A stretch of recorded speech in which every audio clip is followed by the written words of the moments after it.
Qui n'a jamais eu une panne sexuelle? Posez la question dans votre entourage et vous vous rendrez compte du caractère tabou du sujet. Et pourtant, environ 10% de la population souffre d'un trouble sexuel selon les spécialistes. Panne sexuelle. Qu'est-ce que vous appelez panne sexuelle? C'est une maladie, au niveau, les deux côtés, femmes, hommes, bon. Des fois, il y a les hommes qui ne se lèvent pas bien pour les femmes et tout ça. Là. Ça donne souci des fois pour les femmes parce que c'est à cause de ça on s'est mariés et après ça, on va faire les enfants. Mais bon, s'il n'y a pas ça dedans, tu ne peux pas sentir bien à l'aise.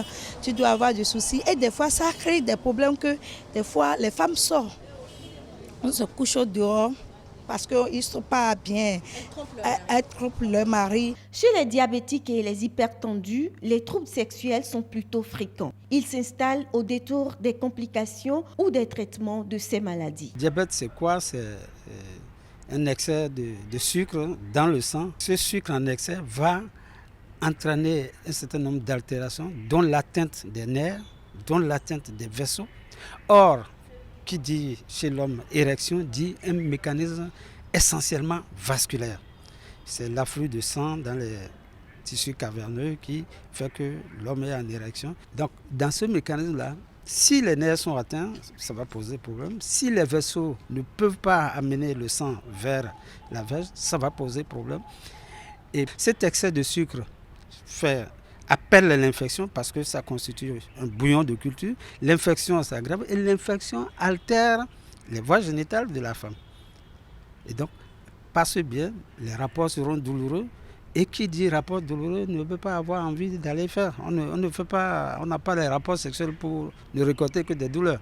Comment gérer la baisse de la libido? Pas facile pour les uns et les autres, surtout si les facteurs psychologiques prennent le dessus. Pour prévenir ces troubles sexuels, quand on est diabétique ou hypertendu, il faut une observance de son traitement. Un bon équilibre du diabète, si c'est la diabétique, ou bien un bon équilibre de la tension, si c'est une personne hypertendue.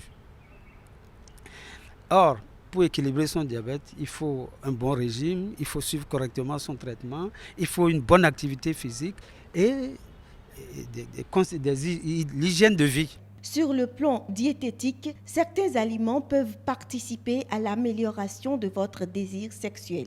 Ceux qui en souffrent, déjà s'ils sont traités, les aliments qu'ils vont consommer en plus seront, un fouet.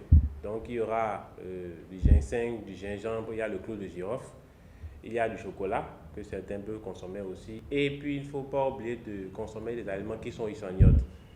Alors l'iode c'est surtout pour la production d'énergie. Donc le poisson, tout type de poisson, les crustacés, les crevettes. Les repas copieux, trop gras, sont à déconseiller à ceux qui souffrent déjà de troubles sexuels. Mais à force d'avoir peur d'une panne sexuelle, on finit par ne pas avoir une bonne érection ou une bonne excitabilité. Important donc de rester libre dans la tête.